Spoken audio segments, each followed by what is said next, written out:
Mila approves them. So, in conclusion, for the third time, a Baptist preacher. We own the #1 e-commerce portal in the world called bam.eco.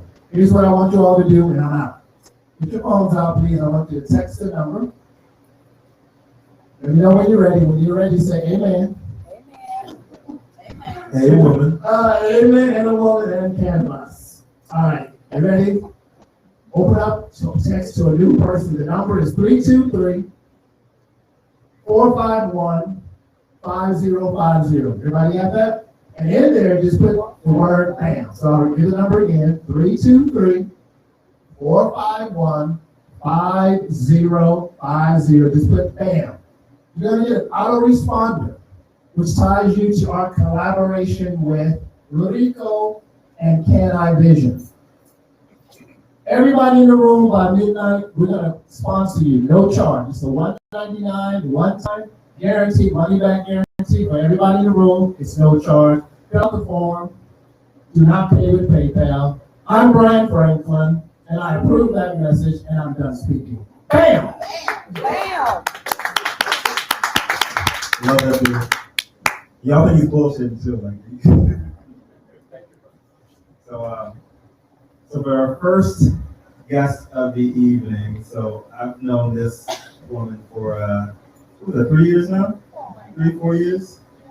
Yeah, 4 years now. She's been an inspiration to everybody around her. Yes. And social equity verified. She is an incredible businesswoman, South LA represented. And every time I see her, she got a new look.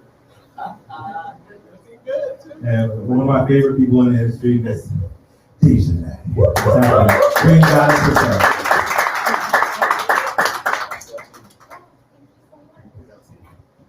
So gracious. So for everybody just tuning in and everything, we're going to get about 3 25-minute conversations. Let's talk about the experience pre, during, and after cannabis from a queer perspective. And Tisha is going to speak to us a little bit about the wellness side of the industry and what she's been doing. She's a super heavy hitter. If you guys do not know her, Miss Tisha Evans with an I, please Google her, see some of the work that she's done with communities, see some of the work she's done in the beauty side of the plant, wellness, self-care. Always been a red light every time I see her. So welcome to CANiPRENEUR. Thank you. I appreciate you so much, and I'm happy to be here. Hello, everyone. Hi. So how's your pandemic? Please tell me a little bit. Well, first, give the audience a little bit of your background and what you got going on right now with Green Goddess Glows. Sure, absolutely. So my background, I got into the industry officially in 2018 as a patient care specialist, or commonly known as a bud tender, at the Green Easy on Beverly. And it happened after I made an exit from the entertainment industry. I was super unhappy and very disillusioned. And I wanted to change. And I realized that I'd rather be smoking weed. And what did that even mean? And how do you pivot, right? But my career in cannabis thus far has been completely about my ability to pivot. And so after working at the Green Easy, I started a cannabis company. Well, let me backtrack a little bit. I started reviewing products on YouTube. And I was like, well, if people can review makeup, surely I can review Whoopi and Maya's cannabis soap. This is phenomenal. Everybody needs to know about this. And so that's where I got my start, and that's where people started to kind of notice me. And a friend of mine, if you need a job, like, are just too tight. So that is how I got hired. Everything that has happened in this industry has come by way of my relationships and my connections, and those being genuine connections. And so shortly after Green Goddess became a platform, I started a business. I ended up in an incubator program, a pre-accelerator, pitched my business, won the pitch, got involved in the social equity program, Started working with the organization, lobbied on the Hill in DC for MCBA and NCIA lobby days, became verified social equity tier 1 and tier 2, thought I was going to apply for a dispensary, realized I was dealing with shady characters, learned about how important it is to be integral, how important it is to stay your ground, how important it is to have vision.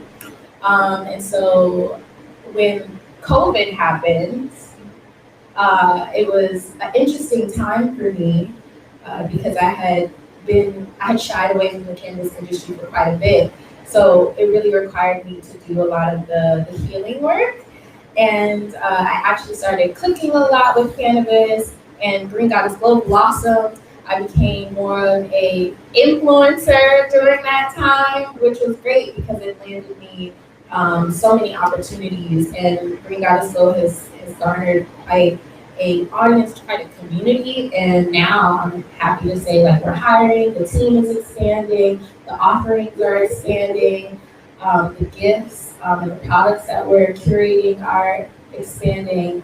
And it's been a roller coaster, but I am so grateful for every step of it because it has redefined who I am as an individual, and that is reflected in the work that I do. So for those who don't know, Green Goddess Glow is a platform and a e-commerce website where we emphasize and encourage cannabis, fungi, and plant medicine as essential wellness tools for sustainable self-care. Why do I say sustainable? Because it's not sustainable to go in a dispensary and spend $150 on cannabis products. You need to know about adaptogenic herbs, things that upregulate your endocannabinoid system so that you use less and you feel better. And just education. Education is at the cornerstone of everything that I do. And so we're very, very excited for our next step. I love it.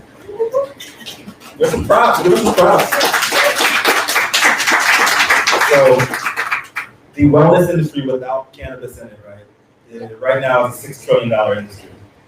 Y'all take that number and can you say it again? 6 trillion.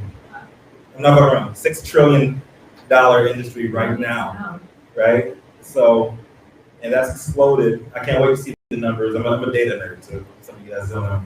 I can't wait to see what the numbers look like. It should be coming out pretty soon to see what happened last year as well as exploding, right? And so that's, if you add CBD in there, kind of right now, it's shady.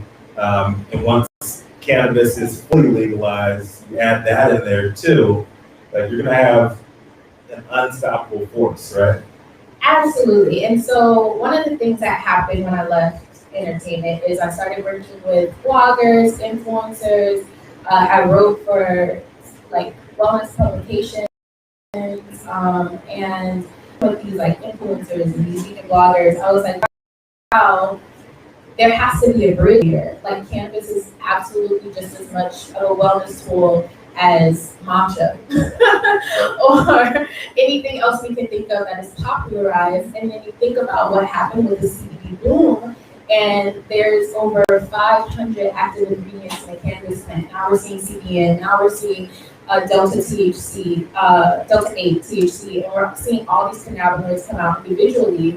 And it's really because the consumer is just finding out about these things. I don't want to say they're uneducated, it's just they haven't been taught. We haven't been taught about how to use these things, whether they're regulated or not regulated. So where does that learning come in? And wellness is, for me, the entry point. Self-care is the entry point. And we need to get people educated about why they're choosing the products and what it means to use this as a wellness tool. And it's only going to get bigger. It's only going to get bigger. I already see like mainstream influencers getting their cannabis packages, their CBD oils and tinctures, and they have everything, bath bombs, and it means nothing if there's not education paired with it, because then we're just trained to be consumers, doing things because we see other people doing it, and that's not enough for me. It's not enough. So, being part of such a massive industry, it's a private space, right? Black women already have it bad in the industry. So big props. I know you, see Whitney Baby in here, my homegirl, Whitney Baby, and also Keith Keith in the house here. I'm glad to see like all three of you guys killing it. However, you are all anomalies, right? Everybody knows Black women are the most challenged when it comes to raising money, getting capital. How is it even more unique being from the LGBTQ community to break through some of the barriers that you have over the last year doing what you've done?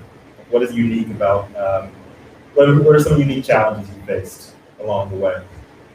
So there's a couple things that you said there that I want to address. The first thing I want to do is like preface this by saying I'm not immediately queer identifying. And so I have to acknowledge that there's a certain level of privilege that comes with that. But you know, people ask me, I'm like, yes. If ever there's a conversation about queerness, what is happening in our community, I'm the first one to speak out about it, or to speak up even.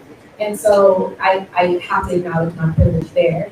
And then for Black women, again, so much of the work that I've done in the wellness space thus far has been with Black women. So all the vegan chefs I've worked with, Chef Lauren Vonderpool, Chef Janae or Sweet Potato Soul, or even Lauren with Black Girl and All, these are women that have built wellness empire that are brilliant in the work that they do. And so watching them go forward and navigate their hardships has been a template for me. And to your point, when you met me, I was like running a tour business and we had pitched and we had won, but the overhead cost was so high. And I had never run a business before. It was, well, after Green Dot is Low, it was my first business, and it required so much startup capital, so much legwork, and I realized that it was incredibly challenging, and I couldn't do it.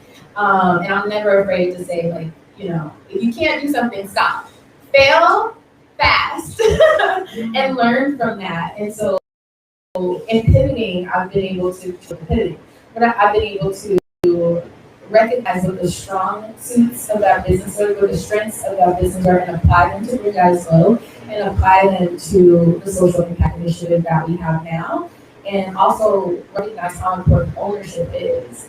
And so, you know, I'm still looking for money. I'm like, you know, it's never ending. But people are not only paying for, you know, your idea. They're paying for your process, they're paying for your diligence, they're paying for your will to succeed, they're investing in you, right? And so I'm honestly grateful that money didn't come when it didn't come, because that's the beautiful thing about being in alignment and trusting timing, is that when the money comes, I'm gonna be ready for it. Now I'm ready for it.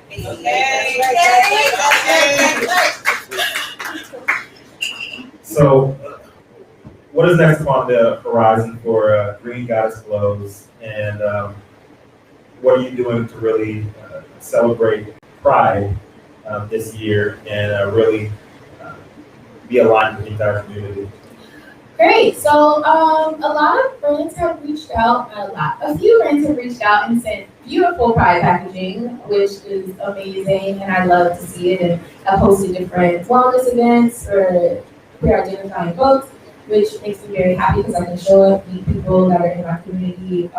And like earlier, I did a boxing class. All queer people, all phenomenal. We were sweaty as hell, but happy to be in community, right? And it's good to be outside. And then, you know, like for Green Dot Slow specifically, hiring. So I'm onboarding like 6 people, which is the first, but long overdue. And I'm happy to say that a large, maybe more than half of the people that are onboarding are queer identifying. So at least half are queer identifying. And so it's good to be able to not only be the representation, but give other people a space to be represented as well. I can't tell you how many people like even things that I post, how many people are like, you know, I smoke weed even though I don't look like it, I'm queer even though I don't look like it, and how many people resonated with that. DM me and was like, oh hey, I'm queer also, I didn't know, you know, we don't always, we're not outwardly like having these conversations, but I want you to know that, you know, this means a lot to me that you're doing this. So just making it known that we're here to stay, we're doing the work. We invite you into this community as well because cannabis is large. I can't imagine anyone who doesn't smoke cannabis. Like I think about someone who's on the complete opposite side of the spectrum, white, cis, males, who dominate the industry and they smoke weed too. And so it's really about bridging the gap between cannabis and wellness, bridging the gap between those who have it and those don't, and who don't, bridging the gap between cannabis consumers and those who don't consume cannabis but should have compassion and should still support the industry because it affects us all equally and the same. And that's how I want people to think about queerness. We're all the same. Our expression is just different. Right. And, can I give another shout out to where's Whitney? She outside smoking. So they just closed on a big deal with Jay-Z, the parent company, and gotta talk about Josephine and Billy, right? Josephine and Billy, like they were queer pioneers, right? A lot of people don't listen to the lyrics as well. You listen to the lyrics, like they were doing and talking about shit back in the day, and people were jamming to it, just not listening to what they're actually saying. And they were really doing some groundbreaking stuff back then. And it's really good to see everything coming full circle here, right? So it's really, really important that we do point out the fact that you have been jamming to, you know, the community for a long time. And it's really important that we have visibility and we're working with each other across the board, right? So what is next? Well, what do we see happening next on the wellness side of the industry? We're seeing a lot more visibility, right? And we still are fighting back a lot of hatred, too. Right? I don't really like to label anybody. Anybody who knows me well, like I don't believe in political parties. I believe you're a piece of shit and you're not. Right? Like if you're a good person, you're a bad person. And I know that's all subjective, but I don't believe in none of that. But I do see a lot of stuff happening, like up until today. You know, it's hatred out there, and people don't like what they see. They didn't grow up a certain way. Like, how do we get past that so we can all get to this bag? Like, the wellness side of the industry, whether you like it or not, that is the biggest piece. Period. Cannabis is medicine, right? Everybody knows that, right? Just medicine you can enjoy, you know, in different situations. But how can we get past that and everybody can really appreciate what the wellness side of the industry has to offer and look past a certain person's preference, look past a person's how they grew up, whatever they want to do, and just learn to work together. How can we get to that? Knowledge of self. And I think when you say that, I was having this conversation with someone earlier. When you step into a room and you are who you are undeniably, completely, wholly, authentically, then who you attract and who you find in your presence appreciates that about you.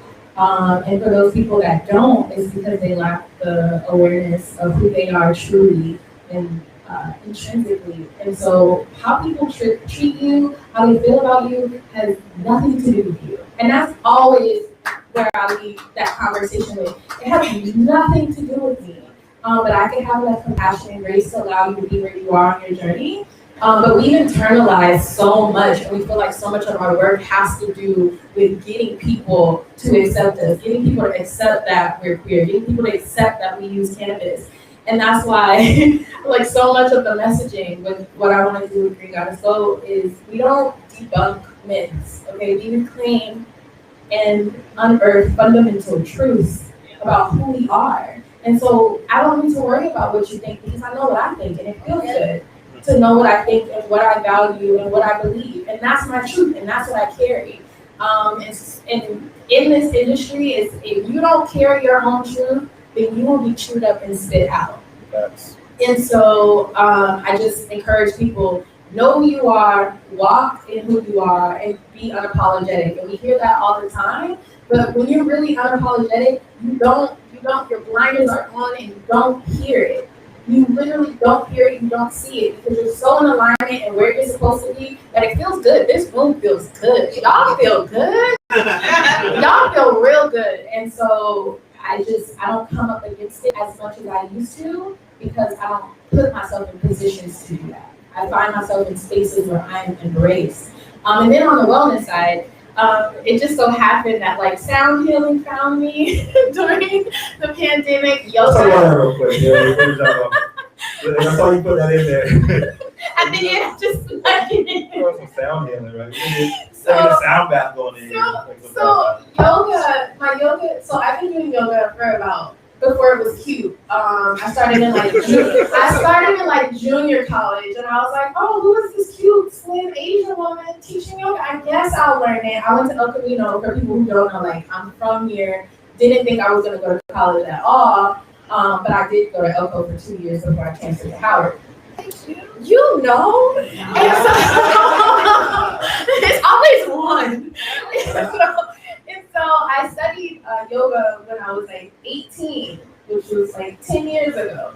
And I did really well. So I like kept doing it on and off here and there. I've done everything from like vinyasa to trap yoga to like anything in between. And so when COVID came, I was like, this is the perfect time to get my yoga certification. So I started it, and then I took a birthday trip to Tulum and discovered a sound healing class. And I was like, oh my God, I must learn sound healing. I love sound healing. You got your bowls and shit? I do. So I went there, and then I went back for the certification course, and I thought we were going to do the bowls. And then she's like, okay, so this sound healing certification is specifically for the gong. And I'm like, oh my God, what? And it's very intimidating. It's huge. It's The big. gong. The big one is like doing that one. So now I play the gong. I also and Himalayan bowl and a rain drum, and I'm like, this is beautiful. We're healing the sound. We're using cannabis. We're falling asleep doing yoga. It's impressive. Right. We are healing from the inside out, and that is really how we're going to change communities. And it's like I was doing that with the tours.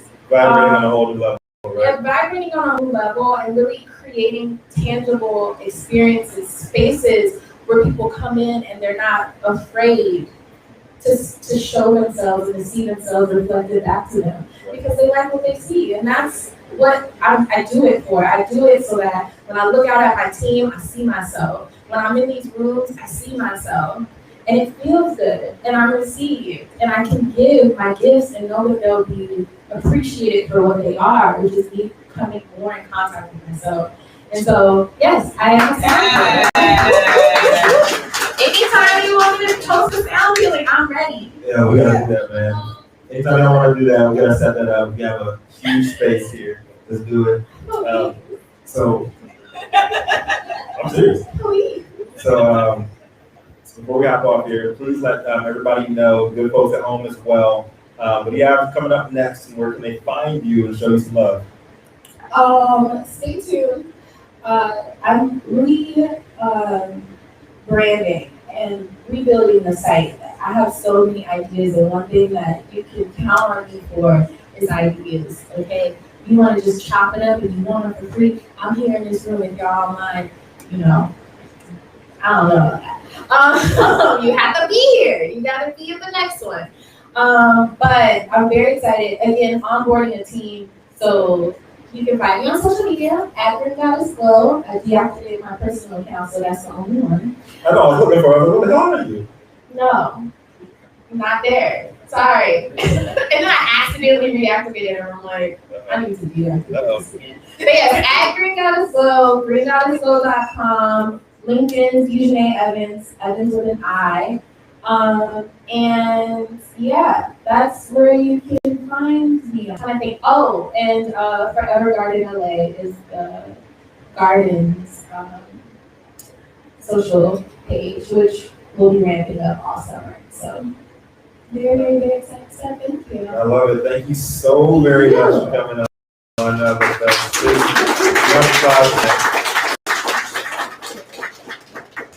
And please, guys, check out Green Goddess Glow and show love. Black women represented in the house. Phenomenal. I see them. I see y'all. She's got great energy too, Y'all so please. beautiful. I know y'all look good. Okay, I'm gonna get off here before I go on my whole rant about how fine black women are. All right, thank you.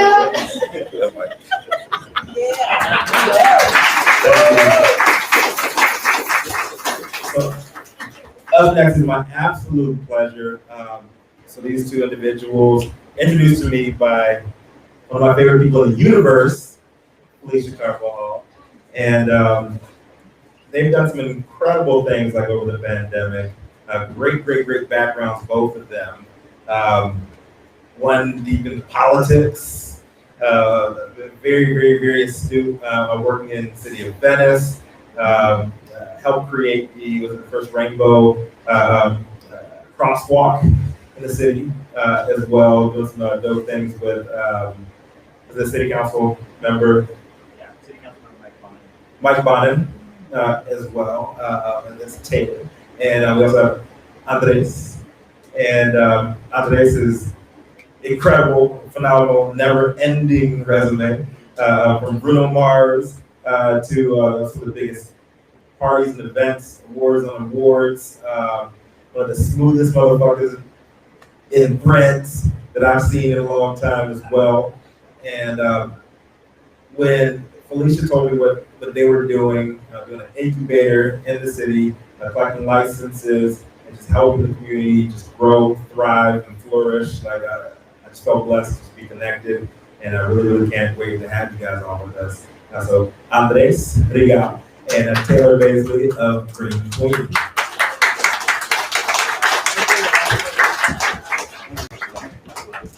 Appreciate you guys. I'll take it. Appreciate you guys. Much love.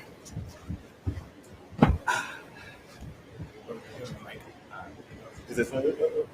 Got it? Okay. All right, how you guys doing tonight? Doing great. Doing pretty well. Yeah, there you go. All right, you guys can please give us a little background for Green Queen. Let us know what exactly Green Queen is and what you guys got going on. How was the pandemic and what you guys doing right now as we crawl out of our shells? Well, the pandemic was long, and I definitely spent the entire time in my pajamas. Definitely didn't look like this, but it's actually nice to dress up for you guys, so I appreciate that moment. The bounce back is real though. It's zero to 100. Like 2 weeks ago, I was in my pajamas, and now here I am. So thank you for that. Hey. Real fast. Yeah, and Green Queen. I mean, we had the opportunity. Well, actually, I've known Taylor for a while. He's a good friend of mine, and he's a political force down in Venice. Especially within the queer community. The Rainbow Crosswalk Lifeguard Tower. Crosswalk and Lifeguard Tower, and yes, lots of rainbows. Lots of rainbows. And I've been working in the queer space for about 14 years in events and parties and basically just creating safe spaces for our community. I mean, I just love to cover everything in glitter and have a moment and just and just create a space where people can celebrate self-expression, and it just gives me so much life. And when Taylor came to me with this opportunity about cannabis, and asked me like if I'd be interested, and told me that I was a qualified social equity applicant, and told me all about it. It was really exciting, and I looked at the industry, and I didn't really see myself within it. I saw like brands and different dispensaries come out, for us, usually just during Pride Month. and they would just slap a rainbow flag on a window. Rainbow washing. Yeah, totally. And write a check to a Pride festival and then disappear. And while I appreciate the representation, I just didn't see like how is that really helping us. And we had this amazing opportunity to kind of do something really interesting with cannabis, and with all my projects, I love to do something. It's important for me to be elevating and inspiring, and so we saw the opportunity to kind of really do that. And so we came up with Green Queen, and we wanted to basically create a safe space for queer brands, BIPOC brands, and female brands, because the industry is like generally run by cis white males that I think struggle to find ways to authentically represent us. So we saw the opportunity to do Green Queen, and that's kind of like where we are. I mean, that was kind of the inspiration behind it. Little love for that, man. So being on the business side of the industry, you guys truly are a force to be reckoned with. And that's like no joke, it's nothing that we can even laugh about. And for you guys to be doing what you're doing within the queer community and creating that space, it's not only unique, that's power, right? Me and a lot of my folks in my communities and in my groups that I'm in, we always talk about like, oh, they're closing these doors for us. They're putting all these barriers in front of us. Who gives a shit? Let's create our own, right? And you actually did it, right? What would you say like some of the biggest obstacles that you faced along the journey that are unique to your experience coming to where you are right now? Well, we opted for going through the public convenience or necessity process, which I know a lot of folks aren't as familiar with, as phase 3, round 1, that just happened when we get out 200 licenses. We thought that was a good opportunity to make the case about what we were trying to do special. Instead of putting our hat into a lottery, we're just hoping with the wins that we were going to go to our local city council person, Kevin DeLeon now, and make the argument that what we were trying to do, incubating queer brands, having an equity and hire program, having a direct philanthropic partner with DTLA Proud, where we're giving 10% of all of our profits to construct and then fund the DTLA Proud LGBT Community Center, that these things and many other parts of our mission were worthwhile. We kind of at the beginning kind of naively thought that if we went to all the groups in the community and spoke to them and got their buy-in and got them excited, that would be enough. So went to the neighborhood council, got unanimous support there. We're one of only 2 PCN applicants in the city that has even approached the neighborhood council, as far as I'm aware. We got the Chamber of Commerce on board, DTLA Proud signed on. We went to Chrysalis, which is an innovative workforce development program that developed a special program with them. But the barriers, because that's what I'm getting to, was just not being heard, even with all of that. And it was shocking to us that with all of that behind us and this great mission, that we could still be screaming into a void, or what feels like a void. We're not getting responses, or we don't know that we're being heard. And that was the biggest barrier and the most frustrating thing to us. It wasn't until near the end, because we had some insight that we might not get even voted on, that they were going to kill us by our expiration date. So we said heck no to that, because there's this community that was rallying behind us and counting on us. So it wasn't until we did like a change.org petition, which you think the neighborhood council and the Chamber of Commerce and DTLA Proud and 100 public comments on our council file, literally 100, would have been enough. It wasn't until the change.org petition where we had Demi Lovato and half of the cast of RuPaul's Drag Race post about our change.org petition that we got a response. And thankfully they saw that we'd be good partners, and I'm definitely not knocking anybody at the city, because I know this is a commonly experience and there's a lot going on, but that was the difficulty, was having this idea, having a community counting on us, but not getting the sort of response that we needed. And until the very end, they actually didn't approve our PCN, except for by a special process, which is like it's an arduous process on the very last day. Our thing would have expired June 2nd, and they approved it at noon on June 2nd. So, you know, it's Congrats. Congrats. thank you. So that's also where we're at. So that was the biggest issue, I think, especially during COVID. Didn't make it easier. And like we would have made it no chance without the community support. And like Taylor said, like we were really confident, and naively so maybe, because we thought like we're doing the good work. And we created the brand before the PCN process.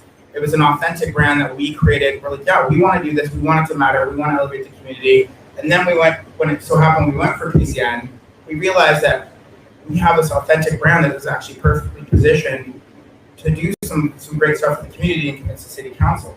And then when they just ignored us week after week after week, you know, I didn't want to announce it to anybody until it was done, like the mic drop, and be like, boom, look, you know, here we are. And the fact that they were ignoring me was super triggering to me as a queer individual. Because to me, it was just like, we weren't even important to say no to. You know, they don't want to say no. They're just gonna, just let them expire. And when we found out that they were just going to do that, I was just like, excuse me, I was just like, fuck that, that's not going to happen. Because the thing is that maybe if I would have been doing this for selfish reasons, like for myself, maybe I would have curled up and not believed in myself and gone away, but this was so much bigger than me. You know, this is for my community, for my people. You know, we're building a community center where, you know, we're getting homeless youth off the street for 10% of our profits. We're creating an incubator for brands that can get a foothold within the industry. So that actually gave me fire when they ignored me. You know, ignoring me is what set me on fire. I love that. So. I love that, man. I love that. Resolve, strength, grit. Yeah. Thank you. So speaking of, we're at a very, very pivotal point in history right now, right? Our country's facing a lot of reckonings, if you will, right? We have a lot of race issues going on in the country. We have a lot of economic disparity going on in the country. And on top of that, you know, you have a lot of pushback still, even today, you know, for people even working with the queer community, right? How can we come together and move past that? I'm always going to say what you guys have done in the industry is absolutely phenomenal. But the truth is, just like the Black women we were talking about earlier, you guys are an anomaly, right? How can we do better as a community to support the queer community and to support queer voices and just work together? Because you guys have money. The queer community, you guys have money, you guys have flavor, you guys have style, and Stuff. right. You have no style. Yeah.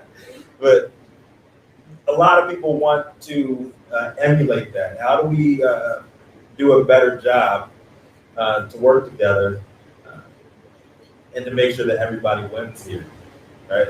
Sure. Well, you know, I was hoping you'd ask that because I wrote down a few things.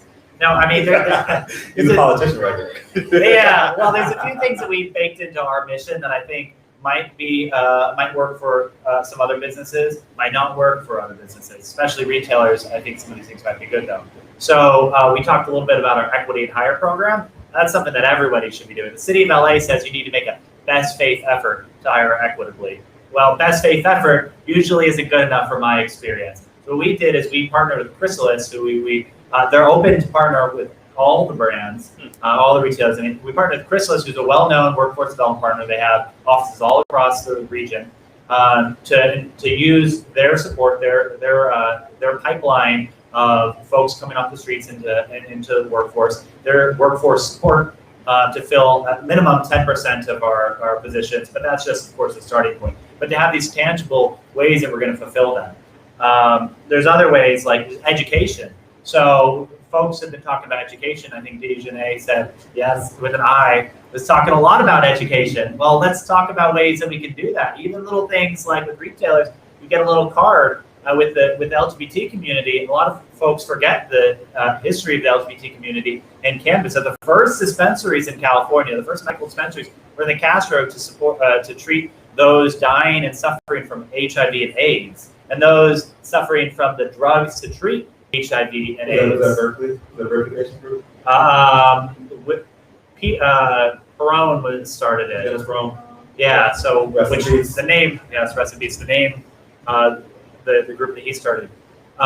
People forget that history, but just putting that on a little card and putting it in the checkout bags, these sorts of things that your consumers might find interesting too. Your customers might connect to that and feel a better connection to your business, but also you're doing a thing of highlighting the history and educating folks on it. A couple more is visibility. You know, if you have artwork in your store that's show diverse faces, including LGBT, or even in your marketing, wherever that you can to show visibility, those things are important. And then of course, philanthropy.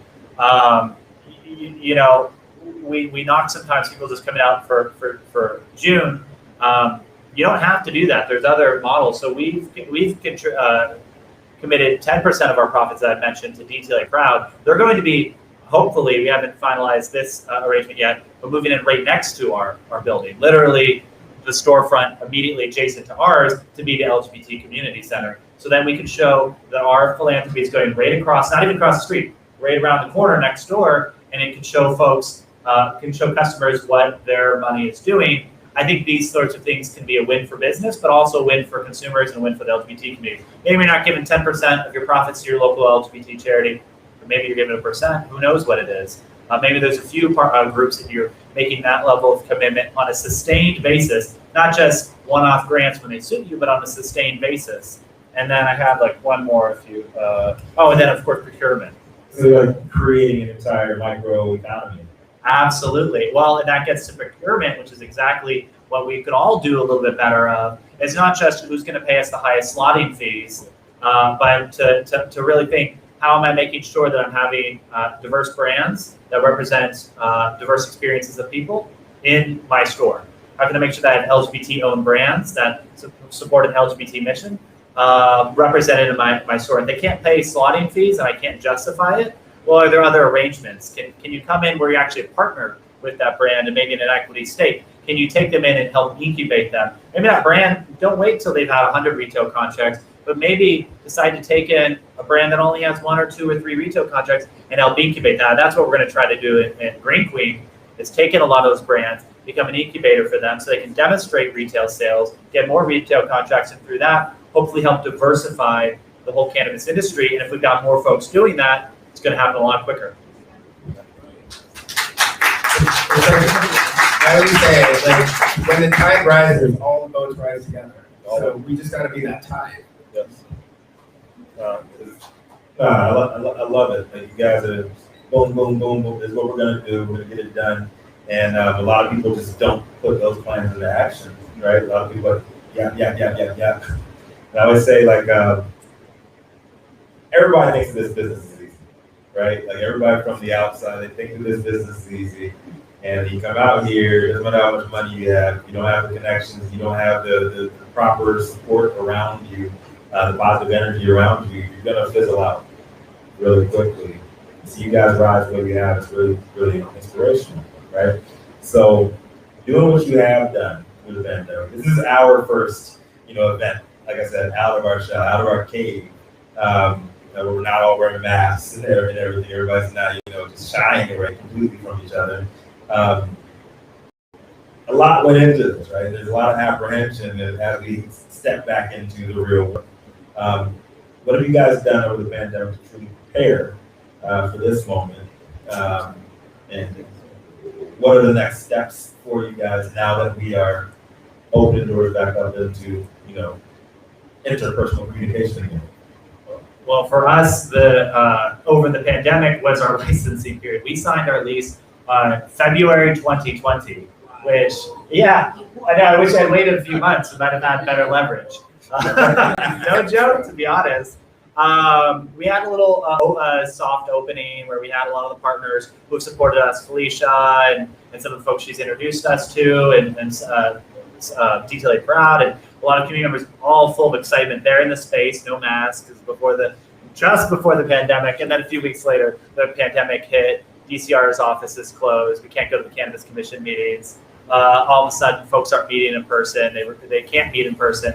And the Zoom feed is cutting out too. Yeah, they have one.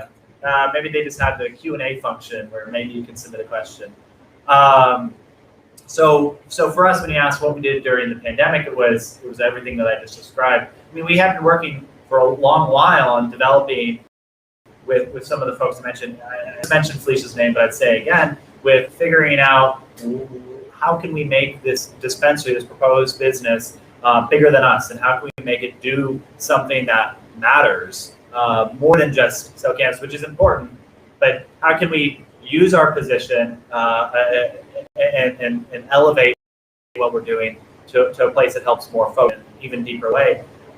So what we did during the pandemic was just one foot in front of the other of licensing. It was meeting with folks, meeting with the neighborhood council, having coffee chats, Zoom chats as they turned into real quick with individual folks to talk about what we're doing. And we're just so thrilled. I mean, Andres talked about the fire within him that we got from other people of the response that we've received on that change.org petition that I mentioned, which we did kind of in the weeks leading up to our licensing.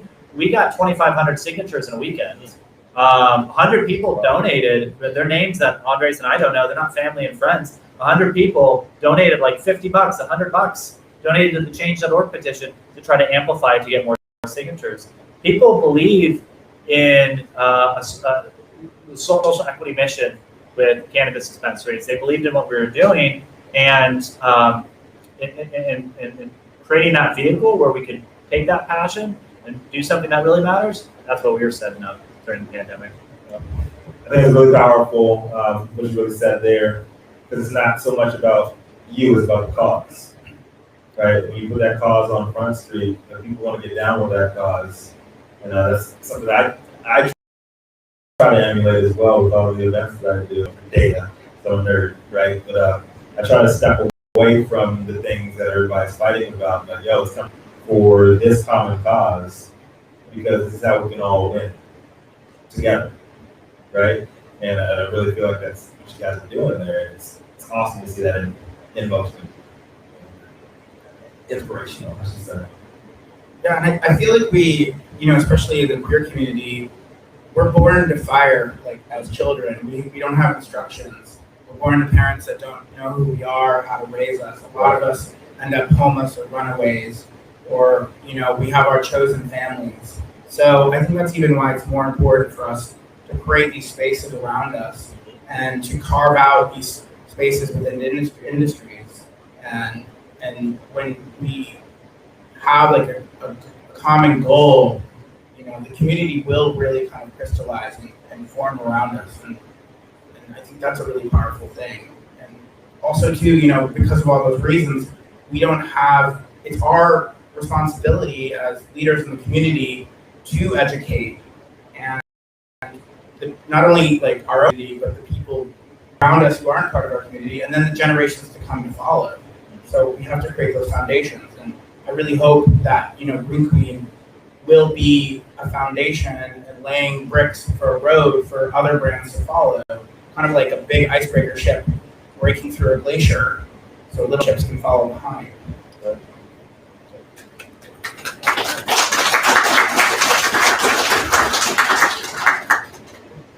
You guys are truly business leaders in the space, right? It has nothing to do with you and your positioning or anything like that. You are business leaders, and but it does so happen that being queer in the community, you look at a certain way, right? How do we, the majority of the industry, how do we align better with the queer community? How can we work better with the queer community? How can we be better allies? Period. Like, even today, like if you were saying hateful shit on my news feed, just because I was having this event, and it just goes back to over the pandemic, a lot of people are going deeper into those silos, and they're not talking to people, they're not interacting with people, and you forget, we're in this fight together. Period. And if people keep on snipping at each other like left and right, we're all going to lose. We do more to align ourselves with business leaders in the community that just so happen to be from the LGBTQ community? Well, I think that, you know, with brands, what I kind of touched on earlier is I think there just needs to be authentic representation of queers within the community. And also too, like, for me, it's just like, if a brand like throws a rainbow on a window or puts a famous drag queen on a billboard or does all these things, it's like, how is that really helping us? Or what is that really doing? And I think, you know, I'd love to see more kind of like action, you know. Less performative. Less performative, more action, more representation, less exploitation. Yeah. I mean, yeah. Well, I guess just underscoring that, if you don't have tangible actions to steps, processes in mind to be more inclusive, in this case of sexual orientation, but it could be gender or race or whatever it is, your biases are going to come out and they're going to be what steer you. And we all have them that guide our day-to-day actions and who we might hire and whatnot. It's just so important to make sure that you identify processes, steps, tangible actions that you're going to take to be able to be more inclusive. Some of the things I had mentioned, where you're increasing your visibility, you're making sure that you have dedicated philanthropy. You have a process in mind for hiring. You're not just trying to hire better, but that you actually may be able you actually have processes in place to ensure that you will hire better and more equitably. It's those sorts of, and that's what, you know, I sound like a broken record in that regard, but that's what we really try to do with Green Queen, was not just say, oh, we're going to do this and we're going to do that, but to identify how we're going to do it, to what amount, as a minimum level, because if you don't have that level of specificity, it's like the best faith effort to hire equitably. It just doesn't quite happen to the amount that it needs to. So we've done that for ourselves, and we challenge other folks that if you want to be that equitable brand that is seen as a social justice leader, or however you want to be as a business leader, then identify what those goals are, and then figure out tangible processes you can put into place that are going to ensure that they happen. And let folks know about them, evangelize them so that they spread a little bit further. Don't be shy about it. So that's all I'd say about that. And also, you know, like with brands that come in or we're going to work with, if they're not engaging with the queer community or they don't have any initiatives, we want to sit down with them and work with them to help them create those initiatives, help them create that direction. You know, I think right now, especially the past couple of years, it's all been about cancel culture. You know, everyone's just getting canceled and everything, but for us, I feel like it's more about counsel culture. Oh. You know? Can I put you in the footnotes? Yeah, Can I grab that? because that's what's most important. You know, counseling Yeah, breaks us over. apart. Council culture. It's counsel culture. You know, like let's all sit down and figure it out, because one way or another, we're all together. You know. Right on, man. I love that. So, tell us what is next for Green Queen. How can we support you two, and tell the people at home, especially, where to find you. We have a lot of listeners and watchers all over the country, especially in the East Coast, but up in New York. Let us know what is next. How can we find you guys, and how can we best support you in the immediate future? Raising our Series A. No. How much? How much you guys raise up this Well, event? that's why we don't have our offering out yet. Is we were lucky enough that at the beginning of this month we got licensed. We're still getting together our budget. Our offering's going to come out in the next 2 weeks, so hopefully. And we want to fund a good amount of it though through, which I think is kind of fun, investment crowdfunding. Because again, this is all about the community. We want to reaffirm that at any time, but we're also going to need some lead investors. So. So that's the next step for us. Is we have this 3,800 square foot storefront on Broadway in downtown LA. Yeah, it's she's a big girl. It's beautiful standalone building. Oh, we're not. Where's it at? Broadway and Olympic. Oh wow. Yeah, Rico It's Hotel. location too. Oh, it's prime location, absolutely, because we're making a bold queer statement there. We have this 2,000, I think it's 2,000 square foot side of the building. It's a whole side of the building that there's an alley there. Big mural, queer all year. We're not going to be quiet about it. We're not going to be in the corners. We're going to be out there. So we're looking for folks who want to partner with us in order to make that happen. We've been talking Bars. what? You guys got bars. Yeah. Right. We gotta talk afterwards. But it's finding partners.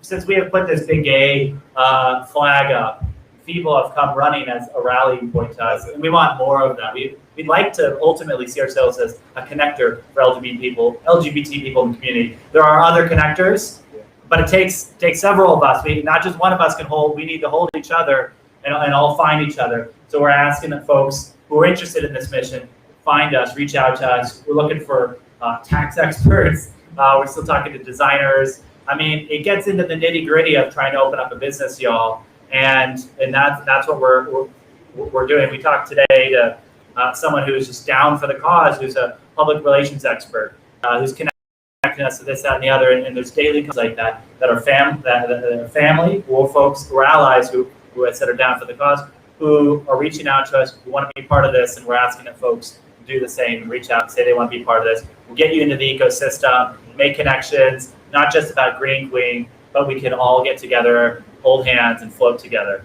So to find us we've got our Instagram, so folks can reach out to that if Instagram's useful to you.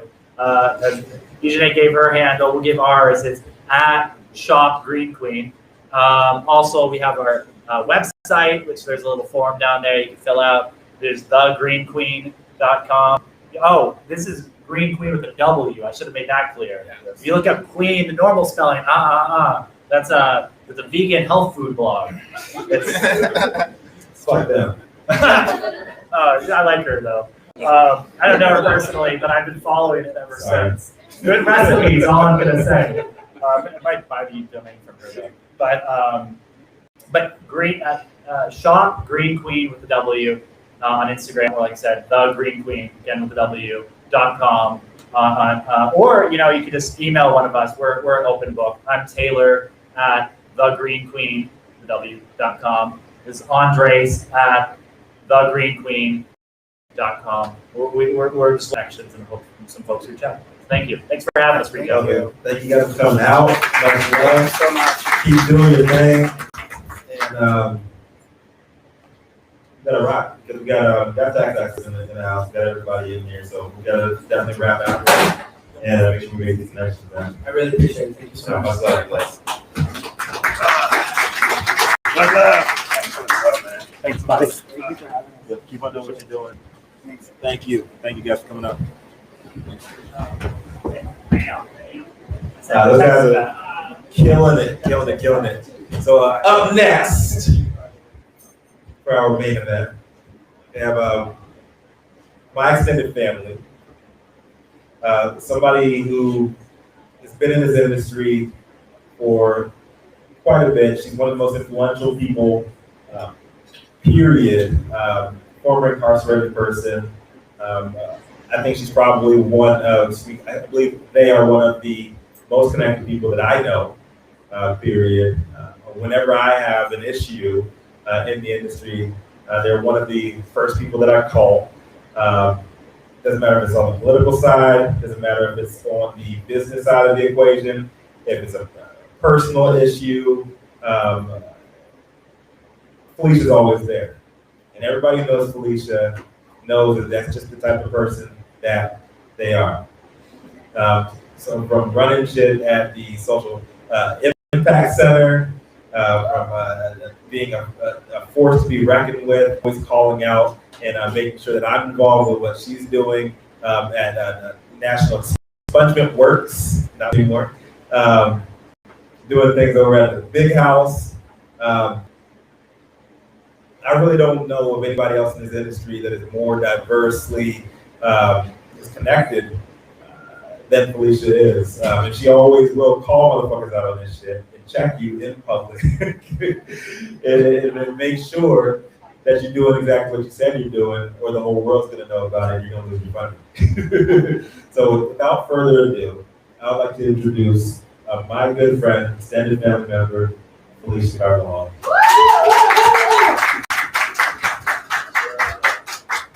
Rico knows that Rico's the only person who can get me to come out and be a part of community like this. First and foremost, I want to thank Rico and the entire Cannabis team, Fred, all of you for creating a safe space. I know we talked about it a little bit and it was hinted, but there's not always safe spaces for queer bodies to just be able to be and exist and feel free and to be able to share. So I want to thank you for always creating safe space community to come together. It's all love, it's all love. Always. So for the people who do not know you quite so well, whether they're in the room with us today or whether they're at home, please tell us a little bit about Felicia Carvalho and what you got going on right now with the National Expunged Works and with the Social Impact Center. You're just like doing, like, you're just one of those people. You're kind of like me. We do what we want. Quiet. We do what we want. We do what we want. Quiet. You just like, bam. Yeah. So give people a little bit about your background and what you got going on right now, please. So good evening, everyone. My name is Felicia Carvalho. I have been in the cannabis community. I don't call it industry because I got involved in 1995 when I was 19 years old. And to answer your question, it was the San Francisco Cannabis Buyers Club. There we go. And I share that mainly because I'm not a white guy. And even back then, those spaces were really made for white people. And I'm not white. So as a young queer Chicana who lived in the Bay Area and was going to college, who had a bunch of friends who were queer, who were escaping. That's the best way for me to describe. They were escaping where they lived and where they came from, and they just wanted to be free. And the Bay Area was a place where folks could just be free and be themselves. And I had so many young friends who had been thrown out of their homes, most of them thrown out of their homes, displaced, whether they ran away or somebody literally forced them out. And I got involved after, I don't know, I ran home one day. I was living off of Bancroft and Grant in Berkeley, and a friend of mine was there and said, "Hey, you're going to the city." I'm like, "Yeah, I'm going to the city. Can you do me a favor?" And I was all like, "What do you mean? What do you mean?" And they threw about a kilo of cannabis, marijuana, weed. I think I called it all. I didn't call it cannabis back then. They threw a big sack of weed on the table. And they said, "Hey, Felicia, you're going. Do you mind taking this for me?" And I had this blank look because I grew up in a very conservative Christian fundamentalist home, and I've experienced reparative therapy when I came out as a queer person. And weed was not something that was very widely accepted in my home. So I was just taken back a little bit. And then that same friend said, "Well, it's for Kevin." And see, Kevin had become one of my closest friends. And Kevin was HIV positive. And at that moment is when I found out that they were HIV positive. And then the friend said, after they could see that I was going to go do it, they're like, "Felicia, don't worry. You look white enough." And I knew exactly what they meant because as a queer, non-Black woman of color who had Black girlfriends, it was my job to always drive. You know what I mean? Like, I got in the car and it was Felicia's gonna drive so we don't get pulled over. The one time I did drive, we did get pulled over, and I will never forget that. But that's just a little bit about me and why I got involved, what I call movement, because for me, this was about being a part of my community and just being able to serve my community in a way that was different and unique, meaning most of my friends were so sick, and near the end in the mid-90s, when all of these young people who didn't have family, who didn't have moms, dads, brothers, and sisters. Oh, you want me to bring you weed? Oh, perfect. That's easy. I don't have to clean up after you. There's, to explain to people that during this time, like the AIDS crisis was messy. And Felicia doesn't have children because she doesn't clean. Felicia doesn't even have a dog or a cat. So somebody asking me if I could take sacks of weed and then telling me, oh, you can travel to Northern California and party and meet people and just get plugged in. And those white people will give you show up with money, those white people will give you whatever you need. They weren't lying. I would show up to farms with a bag full of cash and leave with lots and lots of weed. Fast forward, because I was incarcerated. So full disclosure, I'm not a nonviolent drug offender. I really hate it when the cannabis industry tries to minimize the war on drugs to nonviolent drug offenses, primarily because that's not always the case. Like, to be able to explain to somebody ripped me off for 50 G's and my inner chola came out. Free the chola. And 50 G's in 1996, 97, that was a lot of money. Oh yeah, my inner chola came out. And, I often tell people that the first time I stood in court and they said, they were introducing me, right? Felicia Carvajal. And I was like, who the fuck is that? For a minute, right? I was like, I had assimilated enough to acknowledge that my name was Felicia Carvajal, not what my name is, which is Felicia Carvajal. And I remember just thinking, oh my gosh, I'm in a totally different game. And it was, especially as a young person, a queer person, it was easy to be able to just write me off, which they did to a lot of us who were Black and brown in communities during the height of the war on drugs. But when I came home, I had privilege. I often tell people that. I mean, when I came home, I moved to Sherman Oaks. I only had two choices. I was either going to move to the hood and go live in Susan Burton's house. And I love and support all of Susan's work. But in 2004, you were not going to send me back to the hood because I was tired of already having to fight people in prison from telling me that I wasn't Mexican, or all of these other things. So I was like, oh, please don't make me go through that again. So I got to have a lot of privilege, enough to make me still not afraid. So in 2008, I got to marry my partner during that tiny little window during Prop 8. Recognizing that it was going to be probably the only time in my life that I was going to be guaranteed this opportunity, because I also grew up in the church in Fresno, California, that organized Prop 8. So I already knew what we were up against. And so we started doing organizing work. I worked for an organization called the Courage Campaign, and we were training people on how to develop their personal narrative.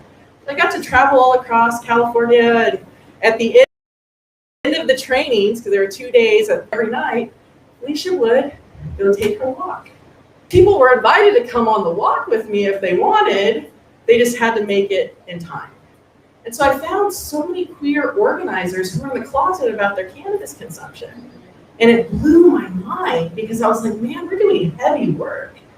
What do you mean you're embarrassed? What do you mean that you're trying to be so politically correct that you're not willing to acknowledge that you use this for medical reasons? And then I was fortunate enough to feel like I live a very charmed life for whatever reason. Like, the Mother Universe loves me, because I did this event called Coming Out of the Green Closet, Medical Marijuana in the LGBTQ Community. And there I got to meet Dr. Alan Frankel, who developed Generation 1 of low-dose cannabis therapies before Charlotte's Web came out.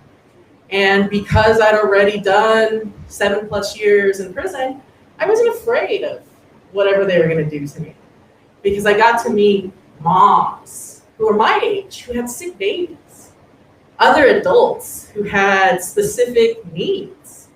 that were just trying to seek something that was alternative because the pharmaceutical drugs they were giving wasn't working for them. And so I got to be super blessed. I mean, I ran the first statewide collective that existed in the state of California, mainly because we were just bold enough to like, who's going to stop us? And then I was even more bold because I was like, who's going to come? Please come and arrest me. Let's see the scandal that's going to happen when the community comes together if you decide to come and round me up and give me a life sentence. So I've done a lot of that. I mean, I've consulted with some of the biggest brands that exist in California. I don't consult with a lot of brands today. I consult with a lot more government and different municipalities primarily because— Bigger shit. I wouldn't say bigger shit, but different shit. Government isn't looking for those dinks that Rico was talking about, the dual income, no kids. Yep. You know, the queer community members who we both have, you know, my wife and I both work. We have dual incomes, no kids, we have disposable income. And governments just want to hear that they're not being pieces of shit, even though they oftentimes, unfortunately, are not doing things that are in the best interest of the community. I also was one of the leaders of the social equity movement here in the city of Los Angeles.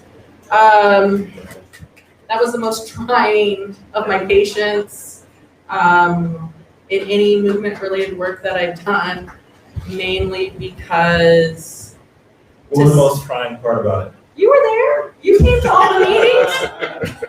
Like, what do you mean? I mean, we organized every week, and the trying part was that somebody had talked, I think Dejanay had mentioned, that there were just so many wolves in sheep's clothing. And because we created a safe space that everybody was welcome. And I mean, like to tell people, like, I used to sit on the yard and watch. So I already knew who was coming into our space, who were already full of shit, and who were already just trying to come in and pick non-existent money out of my friends' pockets. And to see some of my friends and people that I loved and invested in just get caught up in pennies. You know, I moved a lot of weight. So I always tell people, like, I helped introduce CBD to Southern California, therefore the world.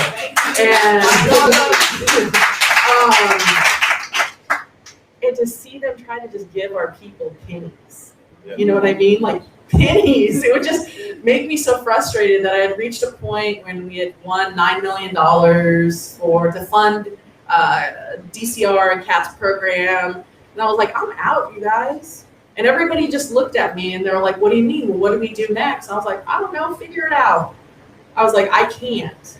But then I channeled a lot of that energy primarily to be able to help the community, because at the end of the day, to see so much money, I mean, I've been in people's money rooms. I often tell people, like, have you ever left a spot where you're just drenched in sweat? That was me. I went into these one people's money room and I was like, oh my God, I should not be in here. The feds come, I'm going away for the rest of my life. This is even my money, and sweating. So, like, to know the magnitude of the dollars that are involved in this space, and to see them constantly moving the goal for the community is what frustrated me the most. So I was like, okay, what do we do when that happens? Rico knows I'm a decent organizer. So for me, I was just like, well, how do we provide people with resources? How do we provide people with baseline education and information? Maybe not to enter into the cannabis industry, but to be able to know that there's still hope and a possibility. Like, how do you instill that in community members who've been told that they don't have the same value and the same worth? So a good friend of mine founded NEW, which is, like Rico said, National Expungement Works, which was formerly known as National Expungement Week. And for the last 4 years, we've just been empowering as many community members across the country who want to just learn how to organize and help the community and figure out the most innovative ways to provide services that come from the most grassroots space. So it just comes from love and Now we have so many numbers to be able to show where the discrepancies are. So for me, I'm excited because we're getting ready to announce that we're partnering with a legal group that has about 125,000 lawyers nationally to be able to help us, having them do research. Yeah, I don't like to work hard, guys. I'm told you I've been in weed for 26 years. I do not like to work hard anymore. I like to work smarter. And what does that look like to be able to provide spaces for Black and brown bodies, queer bodies, just people who've been so disenfranchised by society and told that, hey, you know what, we're gonna play a specific kind of politics. And the politics say that, you know, you can't say, which is my favorite, is that he was a drug lord. And I know that it goes against respectability politics. Time out real quick. All right, so Mecca, if you're watching this down in Atlanta, my man Mecca from Atlanta, this is one of his shirts. So he showed me these. So I was like, yo. One of my team members in Atlanta hooked it up. One of my team members in Atlanta hooked it up. But you know, a lot Shout out to Ronald Reagan. I don't know how to shout out the to first true drug lord. Yes, the first true drug lord.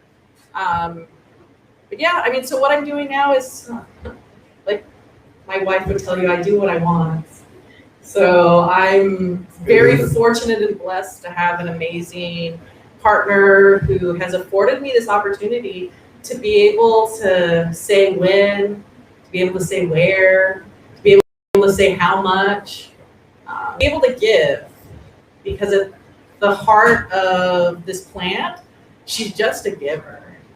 Really, she's just a giver. She just always wants to be able to give. She wants to make people happy. She wants to be able to provide people with resources, opportunity. But yeah.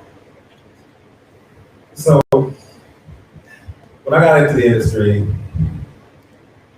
I came off of a little bit of a cancer scare, and I just wanted to change the world, right? So I came from like super capitalism, corporate finance, and I'm like, yo, I'm gonna do this, do that, do this, do that. Now about the community, everybody's gonna be here, we're gonna do this.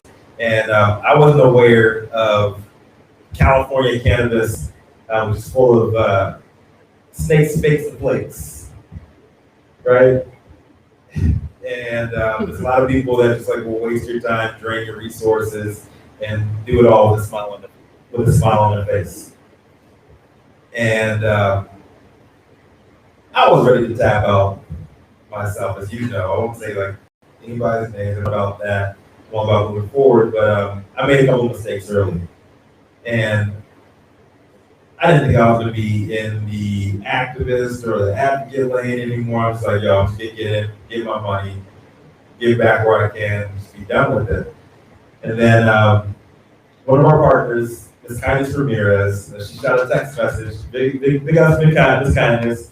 She shot me a text message about the Equity First Alliance. And big problem that I saw from a bird's eye view, especially in Los Angeles, was the Valley don't fuck with the West Side. West LA doesn't fuck with downtown. Downtown doesn't fuck with East LA. East LA doesn't talk to South Bay. Like, you had like 5, 6 different zones in Los Angeles alone, and everybody's plight was worse than the others. And we're trying to get this thing called social equity moving, and nobody can agree what it is. Nobody can agree like who gets what, and they're just taking shots at each other. And it just like really got tired quickly. And that's not even to mention the people you talk about that are getting ripped off by their own people, right? And then when I got that message from Ms. Kindness, I was actually coming down, you know, the interstate on the run, a little run, and it was beautiful what I saw in that room. It was for the first time in 2 years, I saw like black, white, brown, straight, trans, gay. Like it didn't matter. Like people were there to work, right? And see that you were inspiring these people. You brought all these people together in one room with one goal. Remember that, there's a bitch better have my money. What was the slogan we came up with? Herb Weston, we were telling Herb Weston, like, Herb better have my money. It was just so inspirational the way he brought everybody together and you're like, yo, fuck the differences. We need to get this money. The state of California was giving out like $10 million to qualified jurisdictions for social equity. And what people don't understand is that was discretionary funding. And it's the first thing that I asked my good friends out in New York when they said, oh, yeah, we're going to do this and that. It's like, is it discretionary funding? This is something that Felicia actually taught me. That $10 million, we weren't going to get a dime of it. It was all going to police overtime. And what Felicia was able to do was gather people from every community. Didn't matter what color you were, didn't matter what background you were, if you're there to work, we're gonna reach that goal. I have 72 first cousins, guys. So when people said they didn't want to play with each other or get along, I was all like, I'm sorry, we're gonna act like this house. And you scoot over and your new cousin, who was just your cousin's cousin, is now your cousin, and you're all gonna get along. So what is your driving force? What is the driving force behind that? Because you don't really see a lot of people with that kind of drive that actually gather people from all walks of life. You see people that gather like a few people from within the community, but to be able to grab people from over here, over there, and get them to actually roll their sleeves up and get to action. Like, what drives you to get to that point? Well, I think a lot of us have the tendency to forget, like, the magnitude of the war on drugs, right? Like the true magnitude of, dude, there used to be tanks in the streets. And when I lived in Oakland, in the middle of the street, they would have substations in the middle of the street. I could go the next street and buy me some weed or buy me whatever, but on that one street, there were substations in the middle of our street. So I think what drove me during that time was that everybody who sat at the table deserved to be there. And there weren't spaces that were being made where people got to feel like they deserved to be there. And, you know, as a queer organizer who's spent most of my life, I hate to say like gay for pay, right? Like I'm a queer person who would get jobs from different queer-led organizations and be able to, you know, share my experience and my life in spaces. And this was like, man, everybody has a story. Everybody has a reason why they're here and they're gravitating towards this plant in this moment. And it was just important to provide a safe space where everybody could feel seen, heard, treated with respect. I mean, man, I felt like sometimes I would just say, well, you know, I know you don't like this person being here, but we created a space that's open for everybody. Go talk to them. Go air it out. Like, don't come running to me like I want to go check somebody for you. Like, go talk to them yourself, or we can have a conversation with all of us. Or, you know, I get, Felicia, that person's a predator. I'm like, well, no shit, stay away from them. Well, Felicia, why are you letting them come? And I was like, we just said that the rules of this house, the rules of the big house is everybody can participate. Even the people that are pieces of shit get to be there. But I'm letting you know, watch out for that person, watch out for that person. And if I see you talking to them or getting up under them, and I've already warned you, that's like, on you. That's on you. So I think, you know, I wanted to see something different. I wanted my dear friend, Scott Imler, who was also one of the authors of Prop 215 and who ran the first collective that we had here in LA County. We've been having a lot of talks about what compassionate cannabis looks like. And not just from a queer perspective, but this wide lens. And like to say, like, you know, and I'm challenging this old white guy, this old gay white guy who built what we see today, who is one of the architects of what compassion looked like in cannabis. And I was like, well, what does compassion look like in cannabis for Black and brown people? What does that look like to include indigenous bodies who come from regions who've been exposed to this plant for millennia? What does it look like to be able to empower Black bodies who brought this over in their hair, who brought this plant over because it was a sacred plant? And for me, it was just like, how do we challenge certain thought processes? And so I just wanted to see something different. I was tired of going into rooms with organizers or having to sit in rooms with politicians who would only listen to a couple of us. And you could see their staffers just doze off in the conversation. And I just wanted to let everybody know that they could be seen and heard. And that this was the safe space to be able to say whatever you needed to say. Even if you're, I am just so everybody knows, I am the unidentified woman at South by Southwest a few years ago who called out John Boehner for being a racist and homophobic and misogynistic and xenophobic. Like, so he wasn't lying when he said, I will call you out. In public. Yeah, In public. Why don't you say? The Felicia will snatch your ass. I will not snatch your ass because I got 2 strikes. So, but I will. I will probably at least look at you and make you feel a little afraid, or give you that stern side eye, or look at you like you called me out of my name. It's about holding people to account, right? Well, we love this. For those of us who love this plant, right? Like, I love this plant. Every time I brought something back, I sacrificed my freedom. Not just when I was young, but after having my freedom stolen from me, I still sacrificed.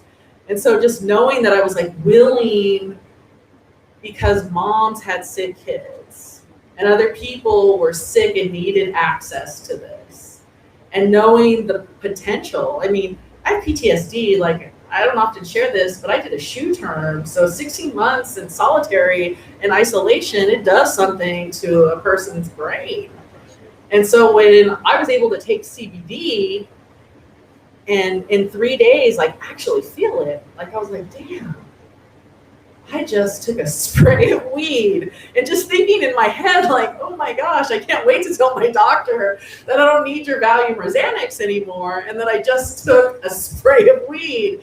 And it blew my mind in that instant that I was just like, man, how many other people need to know about this spray of weed to just be able to help them with basic functionality?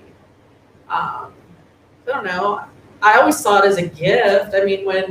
When my friends were sick, or some of them were on the verge of dying, and I didn't believe them for the longest time. I was like, you're just trying to get high. It's okay. I'm not judging.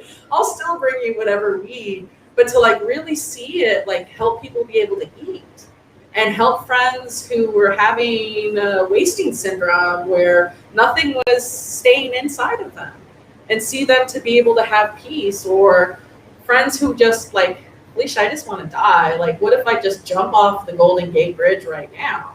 And to be able to hand somebody a joint and instantaneously see their whole demeanor change and give them that little bit of hope. So, I don't know, this plant is an amazing gift. And I think that we don't share things enough as a society. And I'm not a capitalist, so I always tell people that, and I am an abolitionist. So it's like, how do you mix all of those things? You just create spaces where people want to learn and they want to be able to thrive. And we have a very small window because social equity, how they're playing it ain't real.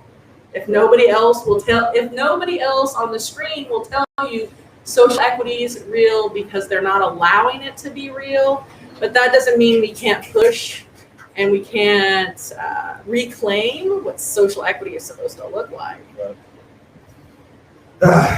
Drop down left on right, left and right there.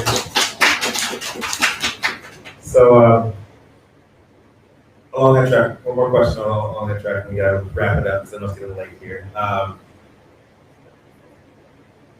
what is the future of social equity? I'm one of the people that I believe you got to know where you came from to know where you're going, to know to know what social equity, where it came from. H.G. Frederickson, 1968, Idaho, a white male who created this thing, and now from, you say state to state now, but city to city, block to block, people can agree on what exactly social equity is and what it needs to be.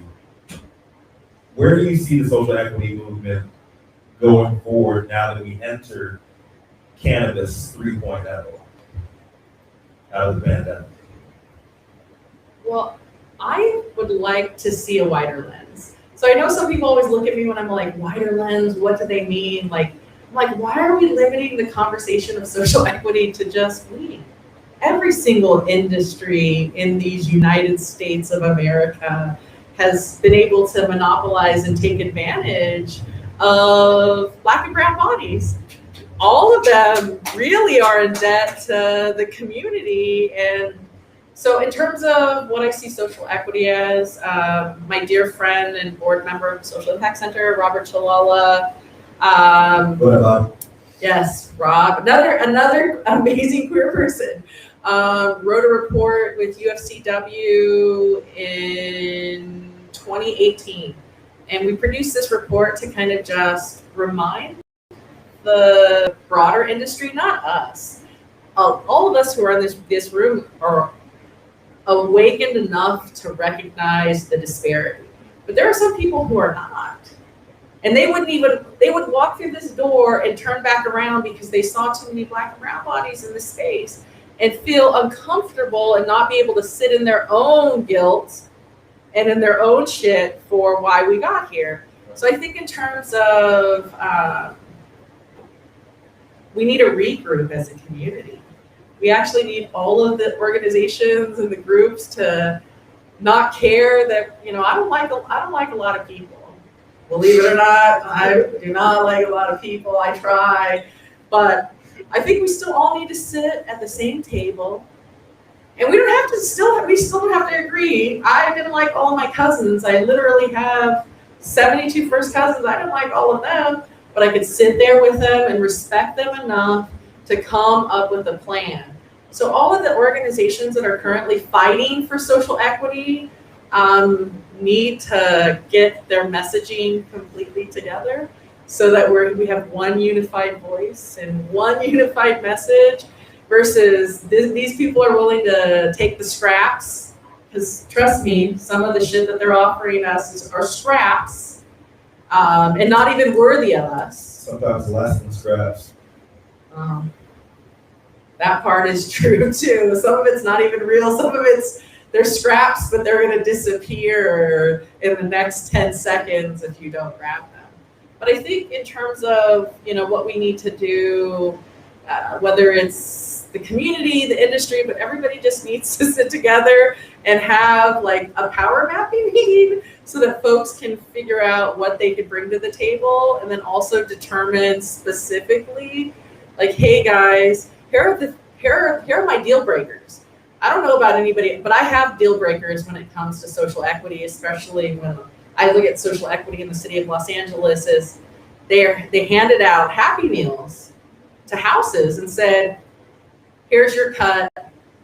All of you guys, there's only 4 nuggets. How many people live in the house? 10? Oh, split it up. So, I think we have to demand more. And I think if we have a unified message with a unified voice that's saying the same thing over and over again, and no breaks in the line. We gotta hold strong.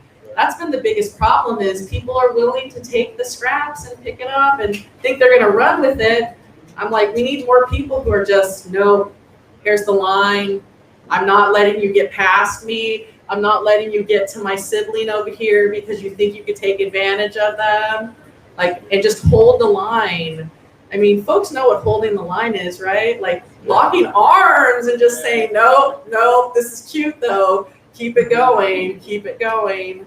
But I think that's probably our biggest, most fundamental need is, as a community and industry, the groups need to all figure out how to get along. and just come up with a unified message. Not MCBA has this one message, CCIA has this one message. I had to disband Equity First because everybody was just trying to sit at the table and eat and not share and pass plates. So like to tell people like, hey guys, we have to figure out what is this unified message, because if we don't break ranks and we all see each other as equals and all worthy of the resources that are coming from this industry and the potential, and not fight over it. Like, geez, every time when I see people fighting over peanuts, I was all like, damn, man, you ain't ever had nothing. And then I feel a lot of empathy, but at the same time, I was all like, dude, if you've ever been in any of their money rooms, don't do that. Just like, stop. You don't need to. We can do this all day, we can.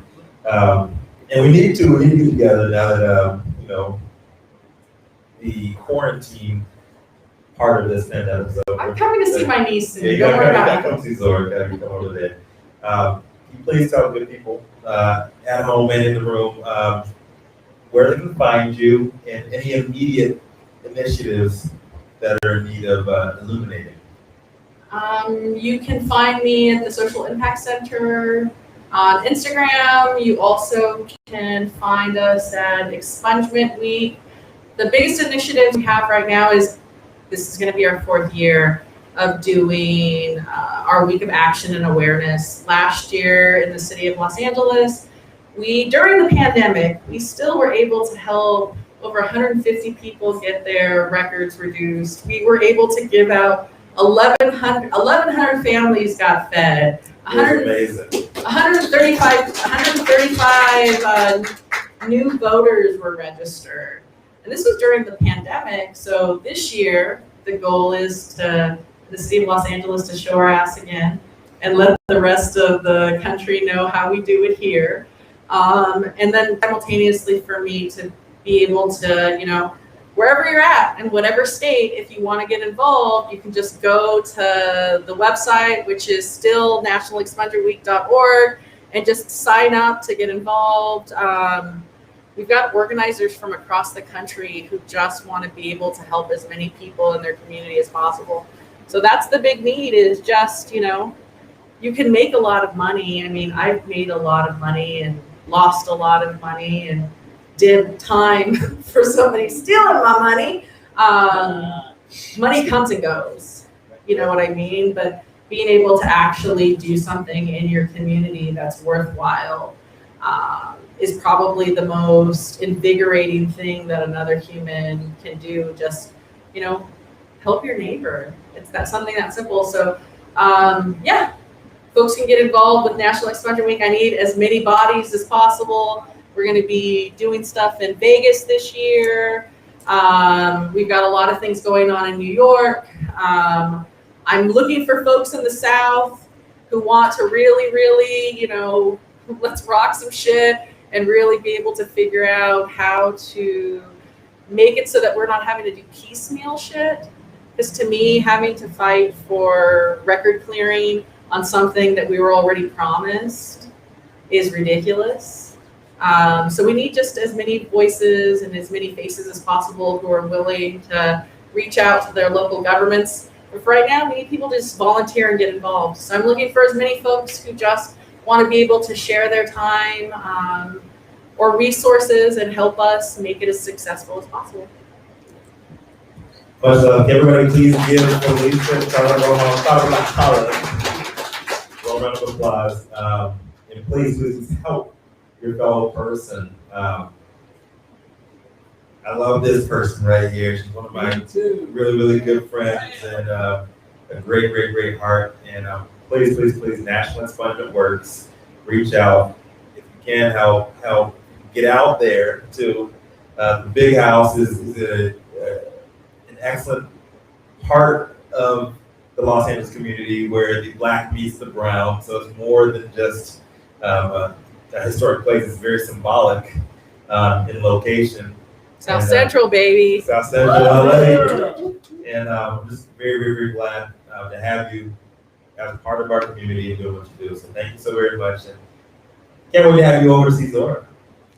You know I love you. He's probably the only person that can get me out to do something like this just a few days after an I opening. appreciate that.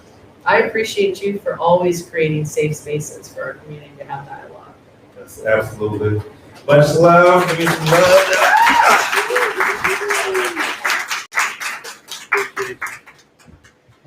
All right, Fred, you want to come close us out? All right. Man, Fred Smith, with the closing words for everybody. Hey, everybody, just wanted to, how's everybody doing? Was it good? All right. Thank you so much. And I just want to let you know that we really do honor everybody here. And just so you know, like, this is more of a commencement. You know, we want to be able to gather month after month to watch improvement, to watch progress, you know, because without that, this is just a warm bath. You know what I'm saying? I'm only going to keep going for you know, but we can either have reasons or we can have results. And you've heard 3 tremendous stories up here today. And when we're going home tonight, just really think about one takeaway and let us know. Like, go to Canavision, put it down there, go to CANiPRENEUR, you know, because at the end of the day, we just want to make sure that we're giving you exactly what you want and exactly what you need. And we want to make sure that we're doing it as best as we can, because we're all human, you know what I'm saying? But we're all on the same journey. And thank you, Rico, for being an excellent host. Everybody give Rico a round.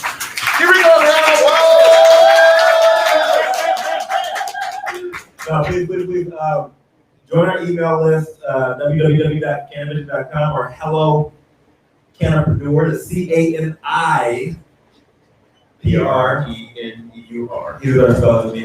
And before we get off, I have to let you know we have just launched our CBD Sundays again. Yes. So we're going to have it here Sunday, same place. Yes. But the time is going to be 1 to 4.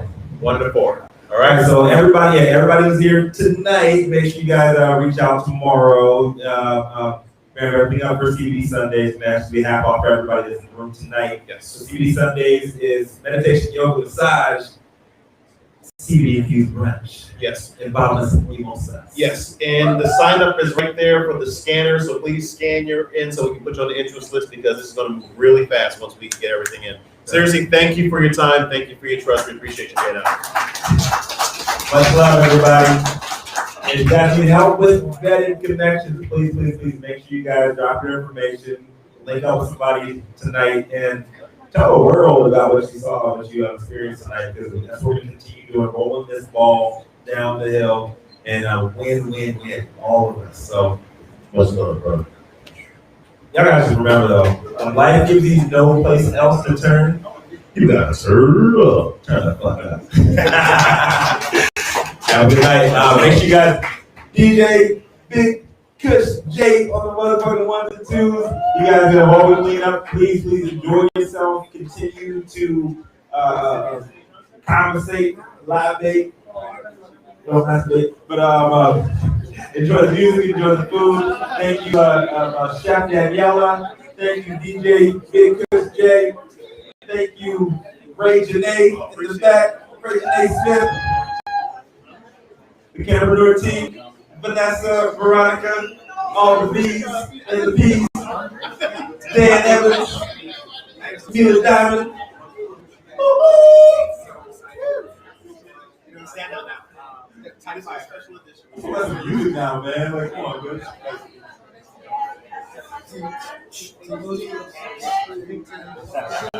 I'll see y'all next week. Much love, y'all.